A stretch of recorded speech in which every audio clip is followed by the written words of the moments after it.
the identity that separates us between everything around us. And the ultimate knowledge would be actually to realise the oneness of all that is. And I think it comes to aham brahmasmi, meaning I am that, I am all that is.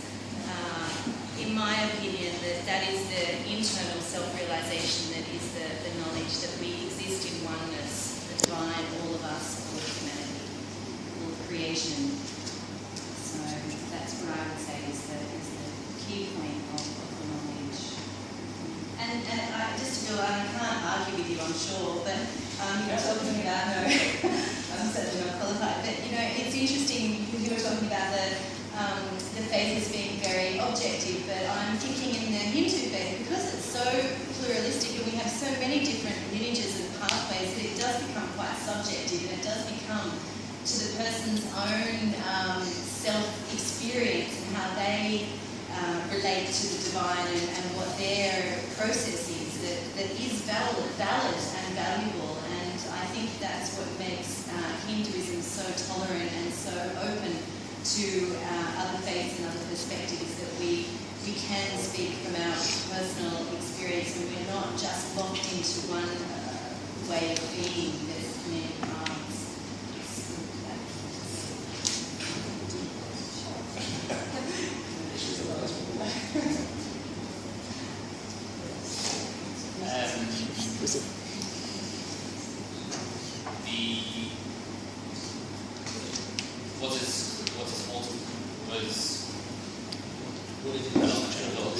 Definition of always the okay. So the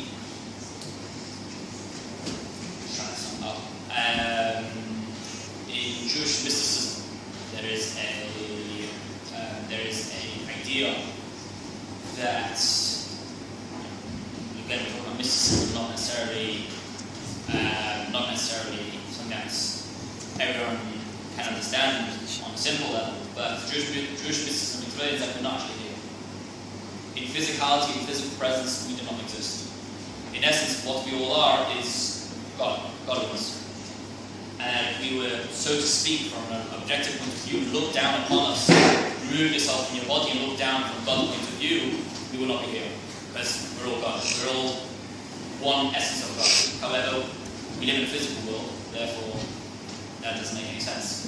So we have to actually approach this idea from a practical, physical, intellectual point of view. And the intellectual point of view that reconciles this is that the ultimate concept of knowledge is that whatever brings you closer to revealing godliness in this world and show and understanding how you are part of that concept of godliness, that's knowledge. Whatever opens your eyes and makes you understand how God is here, God is within me, I am part of God, this is part of God, this is part of God, that with just a projection of godliness within a physical realm, anything that opens your eyes to that's knowledge. Sheikh? Sorry, can I just want to clarify one. Yes.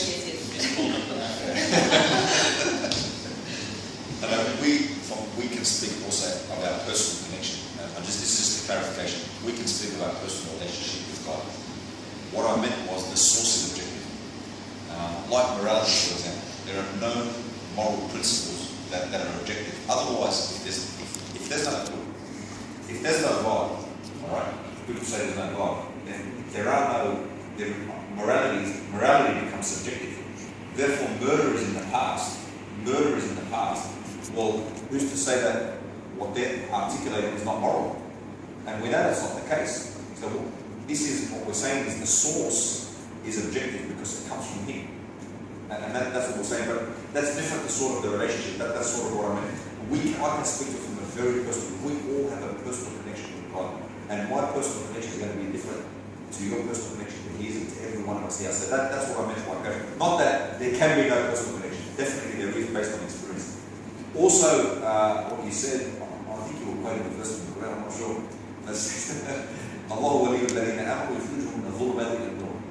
God is the protector, the guardian of those who believe, who took them from the darkness into the light. So we believe in terms of knowledge, there is a total removal of darkness and a a manifestation of light. It's a situation that was unclear that it became clear. And also what we say in terms of knowledge, when a person, so your brain is made in such a way that when you acquire knowledge, the soul is enlightened. It's like sometimes when you learn a thing about God, you feel this overwhelming thing. And so what we say is knowledge as well, it's an enlightenment of the soul. So when you learn it, the brain produces it and goes through that process, your soul is enlightened. But fundamentally, it is, as stated, it is that taking from the darkness into the light, which is a fundamental principle.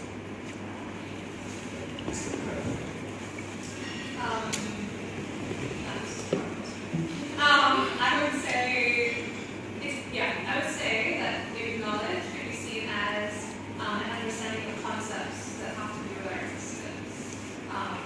So from a religious perspective, that would be concepts related to the existence of God, the existence of our presence on this earth.